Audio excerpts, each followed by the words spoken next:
Hello dear students, welcome to Inductive Academics. अगर इस time आप भी क्लास 9th से क्लास 10th में ट्रांजिशन कर रहे हो तो ऐसे बहुत सारे कॉन्सेप्ट्स बनते हैं, खास तौर पे केमिस्ट्री में, जिनके बारे में आपको अच्छे से पता होना चाहिए। राइट, अगर उन कॉन्सेप्ट्स के बारे में आपको अच्छे से पता होगा, वो कॉन्सेप्ट्स आपके टिप्स पे होंगे, तो क्लास 9th से जो आप क्लास 10th में ट्रांजिशन कर रहे हो, ये ट्रांजिशन आपके लिए बहुत ईजी बन जाएगी। और ऐसे ही कुछ 4-5 कॉन्सेप्ट्स के बारे में हम पढ़ने वाले हैं इस वीडियो में। So let's start this video.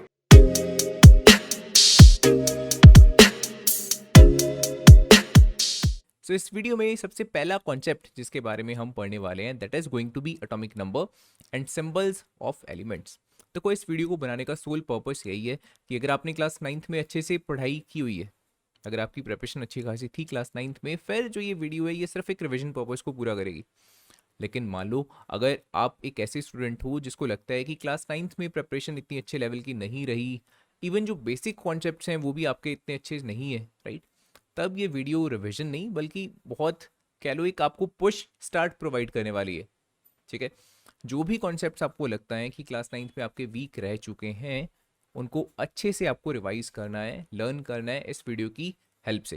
Right, so let's start. Atomic numbers, देखो atomic numbers first of all हमको क्या बताते हैं। कॉन्सेप्ट की अगर बात करें, सबसे पहले नंबर ऑफ इलेक्ट्रॉन्स या फिर नंबर ऑफ प्रोटॉन्स के बारे में।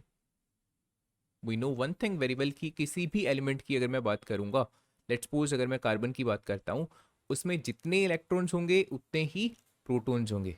राइट, किसी भी एटम में जितने नंबर ऑफ इलेक्ट्रॉन्स होते हैं उतने ही उसमें नंबर ऑफ प्रोटॉन्स होते हैं।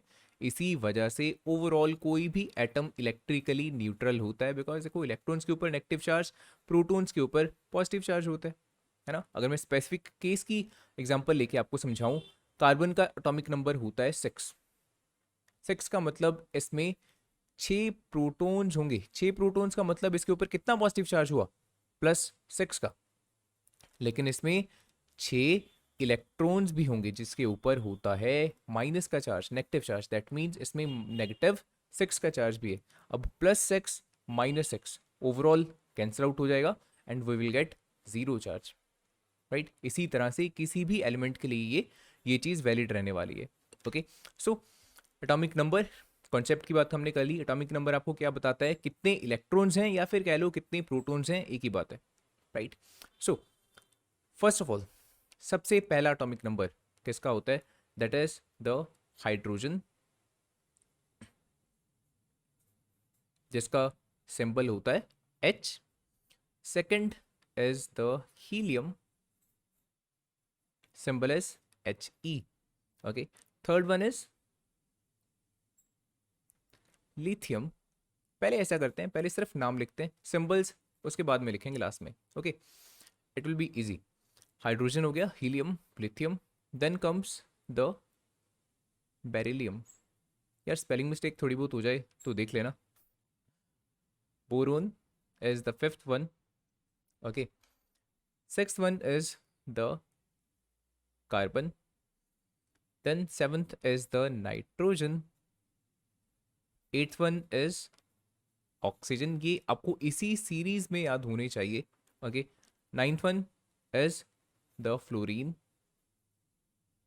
And tenth is the neon, then 11th is the sodium, then comes magnesium,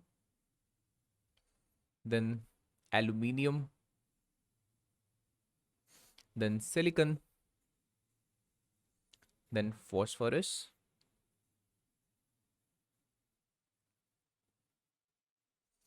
then sulfur, then comes chlorine, right? 18th one is a noble gas, which is argon. 19th is potassium and 20th is the calcium. So ये पहले 20 elements हैं, आपको इसी order में इसी तरह से याद होने चाहिए। अगर आपसे कोई भी पूछता है कि 14th एटॉमिक नंबर किसका है, तो आपको पता होना चाहिए सिलिकन, या फिर उल्टा सिलिकन का एटॉमिक नंबर कितना है तो आपको पता होना चाहिए 14। राइट, सिमिलरली सोडियम का एटॉमिक नंबर कितना है, 11, या फिर 11 एटॉमिक नंबर किसका है, सोडियम। ओके, दोनों तरह से आपको कोई पूछ सकता है एग्जाम में। अगर आपसे किसी भी कहीं पर भी इस कॉन्सेप्ट की ज़रूरत पड़ती है सो आपको ये चीज़ें पता होनी चाहिए। अब आते हैं इनके सिंबल्स पे। हाइड्रोजन का सिंबल H, पहले खुद से सोचना, देन थोड़ा पॉज लेके मैं इनको लिखूंगा। हीलियम, हीलियम का जो सिंबल होता है that is He। Lithium it is Li। Beryllium it is Be। Boron it is B। Carbon, carbon का जो सिंबल है that is only C। Nitrogen is N। Oxygen का सिंबल होता है O। फ्लोरीन का सिंबल है F। एंड नियॉन का symbol Ne। Okay, यहाँ पे आ जाओ। सोडियम, सोडियम का सिंबल Na। यहाँ पे SO लिखने की गलती मत कर देना please. Okay, magnesium it is Mg। Aluminium का सिंबल है Al। सिलिकॉन का सिंबल Si। फॉस्फोरस का सिंबल P। सल्फर का सिंबल S। क्लोरीन का सिंबल Cl। आर्गन का सिंबल Ar। पोटाशियम का सिंबल K। एंड कैल्शियम का सिंबल है Ca।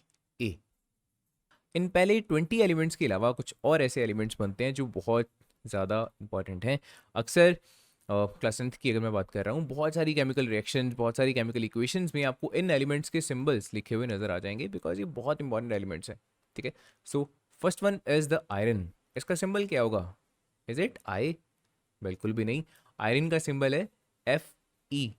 ठीक है, कुछ देखो ऐसे एलिमेंट्स होते हैं जिनके बारे में आपको केयरफुल रहना पड़ता है।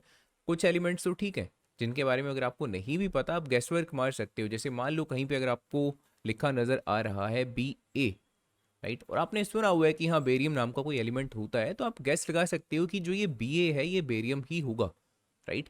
But what about iron? अगर आपको Fe लिखा नजर आ रहा है तो Fe से आप शायद आयरन का आइडिया ना लगा पाओ, राइट। सो कुछ ऐसे एलिमेंट्स के बारे में आपको प्रॉपरली बस पता होना चाहिए और कोई दिक्कत की बात नहीं है।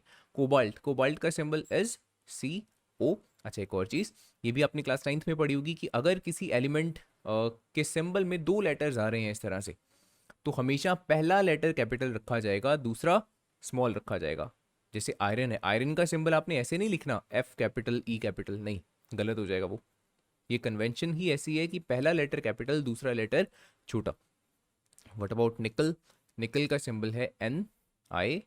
कॉपर का सिंबल Cu। जिंक का सिंबल Zn। ब्रोमीन का सिंबल होता है Br। आयोडीन का symbol this one is I। Okay, platinum का सिंबल है Pt। गोल्ड का symbol, this is also a tricky one. Gold का सिंबल कोई GO नहीं है, कोई G नहीं है, इसका सिंबल होता है Au। सिमिलरली मर्करी, लेड, ये कुछ ट्रिकी वंस हैं। Okay, what about mercury? Mercury का सिंबल होता है Hg। एंड लेड का सिंबल होता है Pb। इसमें एक और ऐड कर लो, 13th वन, टिन। जो टिन है उसका सिंबल होता है Sn। तो ये कुछ इंपॉर्टेंट एलिमेंट्स बनते हैं जिनके सिंबल्स आपको अच्छे से पता होने चाहिए। इनके बाद कुछ बहुत ही कॉमन से केमिकल्स, जैसे कि मान लो वाटर हो गया, कुछ गैसेस हो गई, एसिड्स बेसिस हो गए, कुछ सॉल्ट्स हो गए, उनके केमिकल फॉर्मूले के बारे में हम डिस्कस करते हैं। Starting with the water, H2O इसका केमिकल फॉर्मूला होता है, everyone knows it, right, it is very easy for us. Then कुछ गैसेस हैं, बहुत ही कॉमन गैसेस, इसके फॉर्मूले आई होप आप सबको पता होने चाहिए। हाइड्रोजन का जो फॉर्मूला होता है that is H2। Oxygen gas का formula is O2। Nitrogen gas का फॉर्मूला N2। दैट मीन्स ये तीनों क्या हैं? Diatomic, diatomic molecule. Diatomic means इसमें 2 एटम्स इस तरह से जुड़े हुए हैं, H2। H2 का मतलब क्या है? 2 हाइड्रोजन के एटम्स एक दूसरे से जुड़ के हाइड्रोजन गैस का एक मॉलिक्यूल बना रहे हैं। ओके, उसके बाद कुछ एसिड्स हैं, hydrochloric acid, sulphuric acid, nitric acid. ये तीनों ही एसिड्स बहुत ज़्यादा इंपॉर्टेंट एसिड बनते हैं। क्लास 10th की अगर मैं बात करता हूँ, सबसे ज़्यादा जो इंपॉर्टेंट है वो ये तीन ही एसिड्स बनते हैं। ओके, इसके अलावा भी एक दो एसिड्स आएंगे but they are not as important as these ones. So hydrochloric acid, इसका केमिकल फॉर्मूला है HCl। क्लोरीन के लिए मैं इस तरह से सेपरेट कलर यूज़ करता हूँ, ठीक है। HCl, H is the hydrogen, Cl is the chlorine. Sulphuric acid, sulphuric acid का जो फॉर्मूला होता है दैट इज H2SO4। ओके, मैं डिफरेंट कलर्स इसलिए यूज कर रहा हूँ सो दैट आपको पता रहे कि ये डिफरेंट कलर में अलग अलग चीजें हैं। जैसे H2, this is hydrogen, S is the sulphur, O4, O is oxygen here. Okay, so H2SO4 is the chemical formula of the sulfuric acid. What is the chemical formula of the nitric acid? Nitric acid का formula होता है HNO3. Okay, HNO3, this is the chemical formula of the nitric acid. अब बात करते हैं इन basis के बारे में। सोडियम हाइड्रोक्साइड, जो सोडियम हाइड्रोक्साइड है इसका formula is NaOH। So Na is the sodium and जो हाइड्रोक्साइड का आयन होता है that is OH negative ion, जिसकी वजह से ये हाइड्रोक्साइड यहाँ पे बना हुआ है। सो उसको मैं सेम कलर में यहाँ पे लिख देता हूँ OH। O is the oxygen and H is the hydrogen here. Okay, potassium hydroxide, potassium hydroxide similarly बन जाएगा KOH, K and OH. This is potassium hydroxide. What about the calcium hydroxide?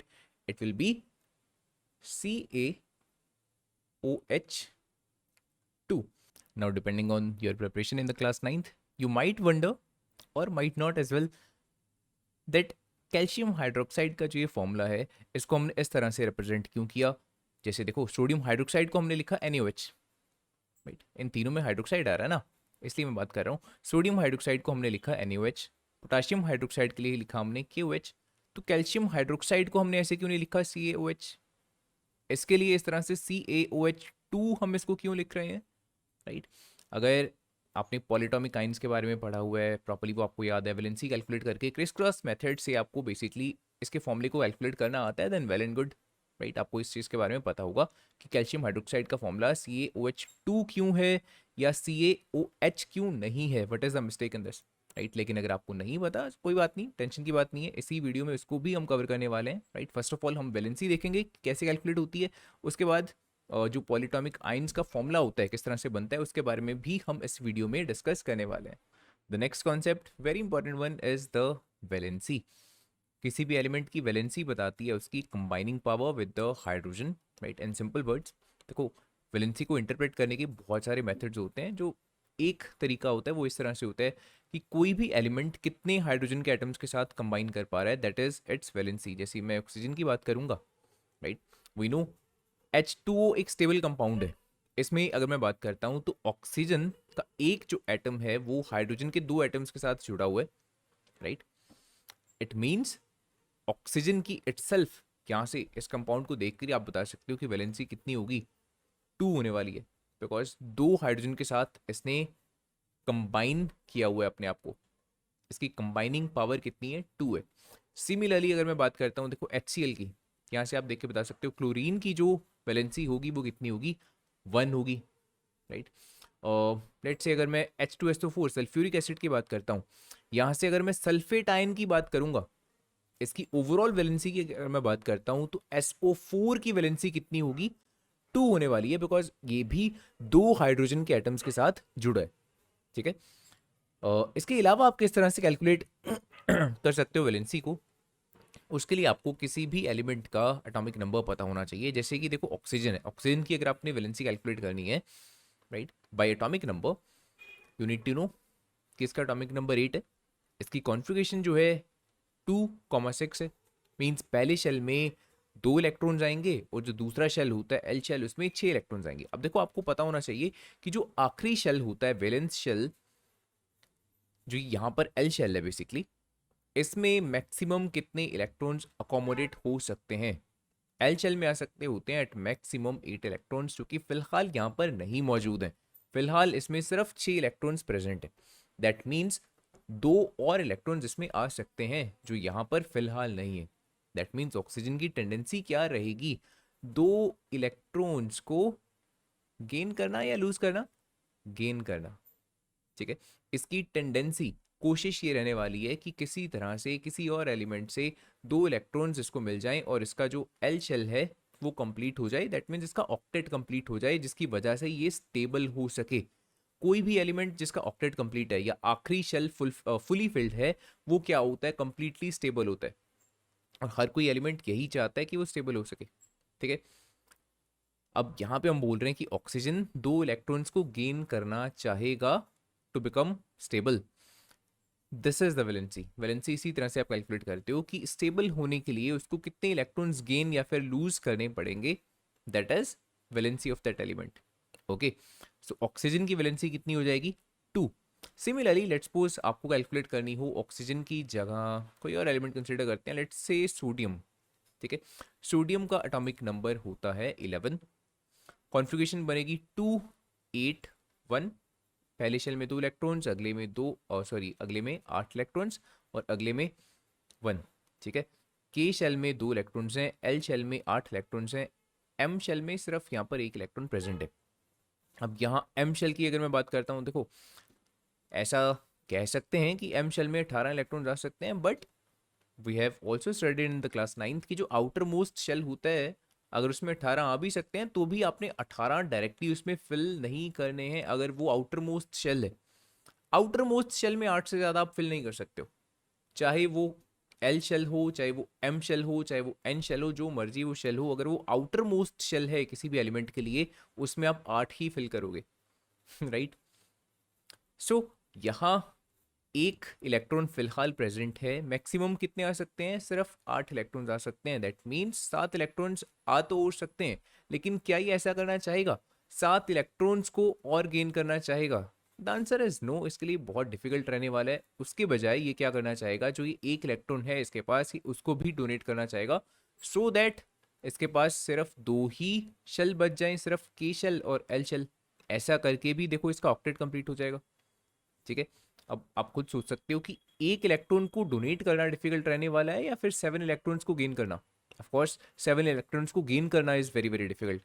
That's why इसकी tendency क्या होगी, to donate how many electrons, 1 electron.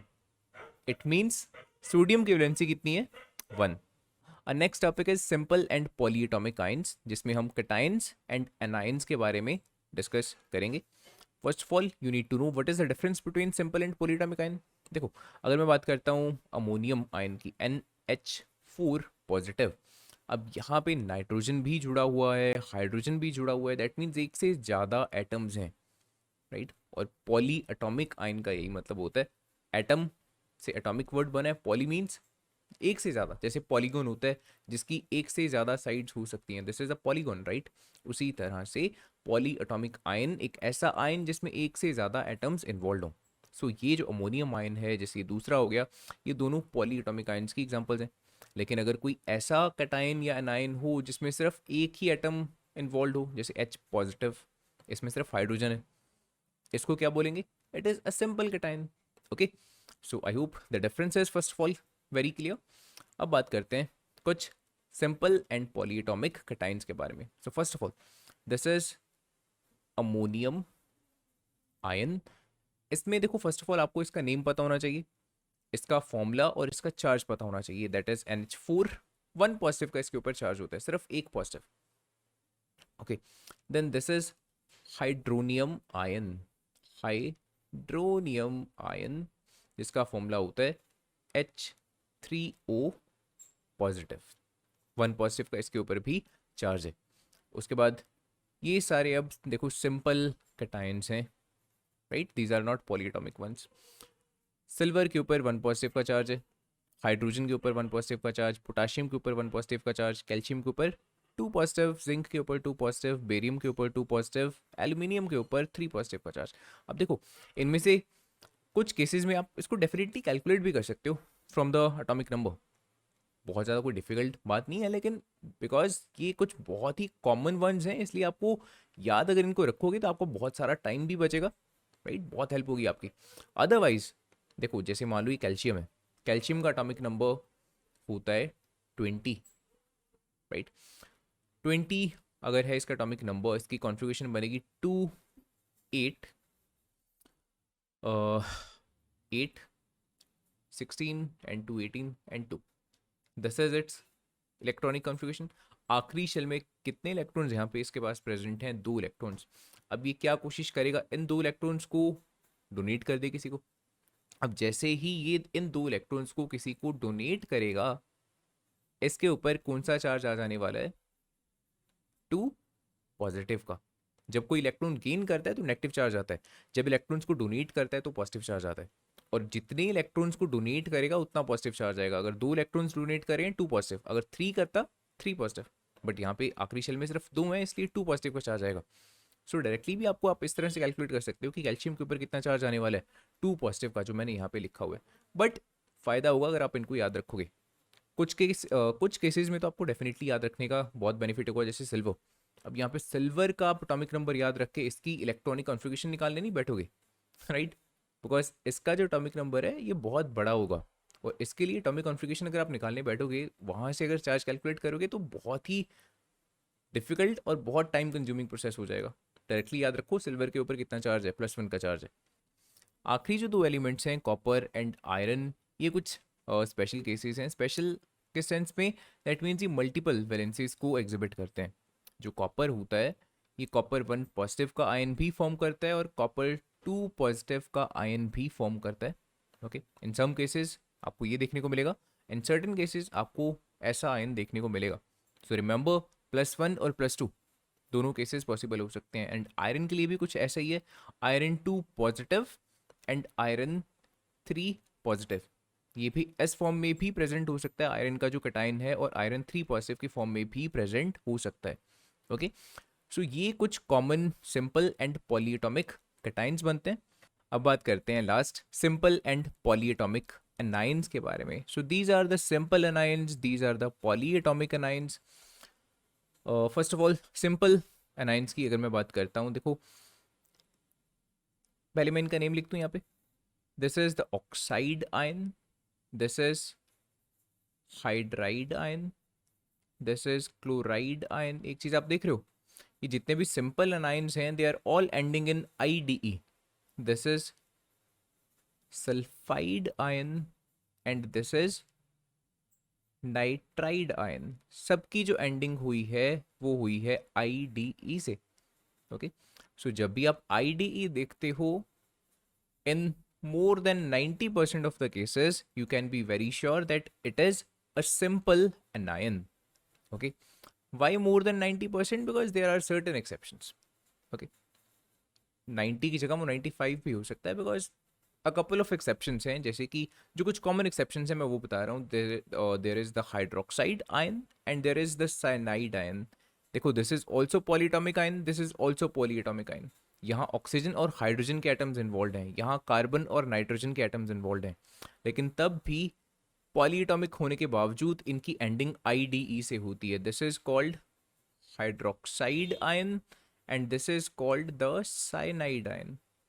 ठीक है, ये कुछ exceptions हैं, अदरवाइज यही चीज़ याद रख लो, मोस्ट ऑफ द केसेस में जब भी IDE आएगा किसी के लास्ट में, जैसे ऑक्साइड, हाइड्राइड, तो आप काफ़ी एक्सटेंट तक श्योर हो सकते हो कि वो एक सिंपल अनाइन है और ना कि पॉलीएटॉमिक अनाइन है। बस ये कुछ एक्सेप्शंस याद रख लो हाइड्रोक्साइड और साइनाइड की। Okay, so this is OH negative which is the hydroxide, मैंने यहाँ पे लिख दिया hydroxide. This is NO3 negative, this is NO2 negative. Charge दोनों के ऊपर एक नेगेटिव का ही है, लेकिन डिफरेंस है नंबर ऑफ ऑक्सीजन में। जब भी ऐसा होता है, मान लो दो यहाँ पे सिमिलर, काफ़ी एक्सटेंट तक सिमिलर पॉलीएटॉमिक एनाइंस हैं, सिर्फ डिफरेंस है नंबर ऑफ ऑक्सीजन का, तो जब भी ये वाला होगा दैट मीन्स वो वाला एनाइन जिसमें ज़्यादा नंबर ऑफ ऑक्सीजन एटम्स हैं as compare to the other one, उसकी एंडिंग होती है ATE से। और कम वाले ऑक्सीजन वाले की, दैट मीन्स जैसे यहाँ पे 2 ऑक्सीजन के एटम्स हैं, उसकी एंडिंग होती है ITE से। Okay, so the name of the first one is nitrate, name of the second one is nitrite. जैसे इन दोनों की मैं बात करता हूँ, दोनों काफ़ी सिमिलर हैं। यहाँ पे 4 ऑक्सीजन के एटम्स हैं, यहाँ पे 3 है। चार्ज 2 नेगेटिव 2 नेगेटिव, दोनों का बराबर है। सिमिलर यहाँ पे नेमिंग का यहाँ पे कॉन्सेप्ट रहने वाला है। जो ये वाला आयन है इसका नेम होगा सल्फेट, इस वाले का नेम होगा sulphite. Similarly this one is phosphate and this one is phosphite. और जो आखिरी वाला है this is the carbonate ion, very important ion.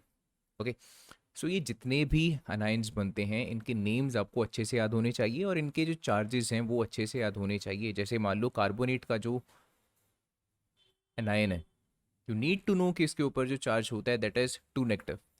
Okay, जो क्रिस क्रॉस मेथड की मैं बात कर रहा हूँ, जिसकी हेल्प से अभी जो हमारा अगला टास्क है, हम अलग अलग केमिकल्स का फॉर्मूला फाइंड करने की कोशिश करेंगे, उसमें जो ये चार्जेस हैं ये आपको पता होने चाहिए, they are very very important. Okay, अब इस वीडियो के लास्ट टॉपिक में हम पहुंच चुके हैं, that is the criss cross method. Criss cross method कब काम में आता है? जब हमको किसी भी केमिकल फॉर्मूले का नेम गिवन है बट उसका फॉर्मूला नहीं गिवन, राइट? मान लो आपको गिवन है, कहीं पे लिखा हुआ है एल्यूमिनियम हाइड्रोक्साइड, ठीक है। 2-3 एग्जांपल्स इसके डिस्कस करेंगे प्रॉपर्ली। एक और एग्जांपल ले लेते हैं, कैल्शियम फॉस्फेट। अब मान लो आपको नेम्स यहाँ पे लिखे हुए हैं लेकिन इनके फॉर्मूले नहीं पता, कैसे इनके फॉर्मूले डिड्यूस करोगे? एल्यूमिनियम लिखा है तो एल्यूमिनियम, उसके नीचे उसका सिंबल लिख दो Al। यहाँ पे लिखा है हाइड्रोक्साइड जिसका सिंबल होता है OH, राइट? अब जो इनके आयन्स होते हैं, एल्यूमिनियम का कटायन और जो हाइड्रोक्साइड का एनायन है, इनके चार्जेस यहाँ पे लिखो। It has +3 charge, this one has -1 charge.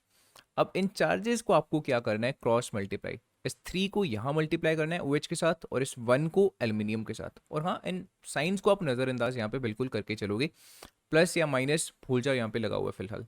Okay, so aluminium multiplied with 1 is aluminium itself.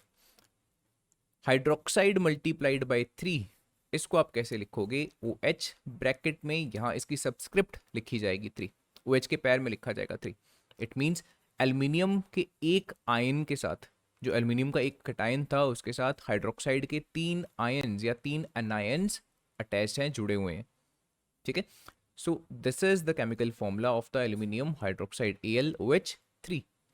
Similarly calcium phosphate का कैलकुलेट करते हैं। Calcium Ca, phosphate PO4। Charges calcium के ऊपर होता है +2 का, फॉस्फेट के ऊपर -3 का। अब इसको क्रॉस मल्टीप्लाई करते हैं, 2 will get multiplied over here, -3 और just 3 will get multiplied over here, and आपके पास आ जाएगा Ca3। ब्रैकेट में लिखोगे PO4 को and multiplied by 2। This is the chemical formula of the calcium phosphate, Ca3PO4 bracket में 2। एक एग्जांपल और ले लेते हैं आखिरी, कैल्शियम सल्फेट की। अब देखो कैल्शियम सल्फेट की एग्जांपल मैंने क्यों ली है यहाँ पे? कैल्शियम के ऊपर चार्ज +2 का, जो कैल्शियम का कैटायन होता है उसके ऊपर +2 का चार्ज होता है। एंड सिमिलरली जो सल्फेट का एनायन होता है it has a charge of -2। अब जब आप मल्टीप्लाई करोगे 2 को यहाँ पर और 2 को यहाँ पर, क्या मैं इसको ऐसा लिखूंगा Ca2SO4 2, right? The answer is no. इसको ऐसे हम नहीं लिखते हैं बिकॉज देखो ऐसा लिखने से क्या मीनिंग आ रहा है कि कैल्शियम के 2 आयन्स के साथ सल्फेट के 2 आयन्स जुड़े हुए हैं। क्या मैं इसको सिंप्लीफाई करके ऐसा नहीं बोल सकता कि कैल्शियम के एक आयन के साथ सल्फेट का एक आयन जुड़ा हुआ है? बात तो वही है, रेशियो तो वही है। 2:2 बोल लूँ चाहे मैं 1:1 लिखूँ इसको, ठीक है। सो इसको ऐसा ना लिख के हम इसको इस तरह से लिखना प्रेफर करते हैं, CaSO4। दैट मीन्स जब भी कहीं पे आपको ये दोनों नंबर सेम नजर आए, जैसे 2 और 2 लिखा हुआ है, ये 3 और 3 भी हो सकता था, ठीक है, यहाँ पे +3 यहाँ पे -3, तब भी आपको क्या करना है, बिकॉज रेशियो उसकी सिंप्लीफाई आपको कर देनी है। 2:2 लिखा होता है चाहे 3:3 लिखा होता, आपको उसको 1:1 ही कंसिडर करना है, राइट? और जस्ट इमेजिन, मैं इसको रफली लिख रहा हूँ यहाँ पे, अगर ये ऐसा +1 होता और ये -1 होता तो क्या आता है इसका answer? Simply Ca and SO4, है ना? सो यहाँ पर भी आपको बेसिकली इसका ओवरऑल जो आंसर है वो यही लिखना है, CaSO4। This is the chemical formula of the calcium sulphate. Okay, I hope students आपको ये वीडियो अच्छी लगेगी। अगर आपको ये वीडियो इन्फॉर्मेटिव लगी हो, इस वीडियो को लाइक जरूर करना, अपने दोस्तों के साथ इस वीडियो को जरूर शेयर करना और इस चैनल को सब्सक्राइब करना मत भूलना, बिकॉज इसके बाद और भी ऐसी बहुत ही अच्छी अच्छी वीडियोस इस चैनल पे आने वाली हैं। Thanks for watching.